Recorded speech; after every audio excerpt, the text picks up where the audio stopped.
মেয়েটার মা 7 দিন আগে থেকেই মেয়ের বাবার কাছে কেঁদে পড়ত। বলতো, ওগো মেয়ে জামাই যে আসবে, কোথাও থেকে একটু তো কিছু জোগাড় করো। মেয়ের বাবার চোখ চিকচিক, অসুস্থ স্ত্রী, বেকার পুত্র, তারও ঋণের বোঝা মাথায়। আর কি মুদিখানা ধার দেবে?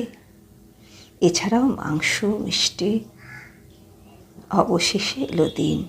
জামাইয়ের হাতে 1 প্যাকেট মিষ্টি, একটা প্লাস্টিকের প্যাকেটে একখানা সুতির ছাপা। শাশুড়ি মায়ের চোখে মুখে আনন্দ, ছুটে ছুটে একলাই কাজ করে যাচ্ছেন। মেয়ে তো খাবে না, মামের ষষ্ঠীর উপবাস, বাবা ছেলের ক্ষুধামান্দ। জামাইয়ের জন্য জলখাবারের লুচি, আলুর দম, মিষ্টি, ফল। দুপুরের মাংস, ভাত, চাটনি, পায়েস, দই। না না, মেয়েটার বাবার পাঁজরের নিচ থেকে বেরিয়ে আসা 1 ফোঁটা রক্ত আর মেয়েটার মায়ের আশা, বাবা আমার মেয়েটাকে একটু ভালো রেখো।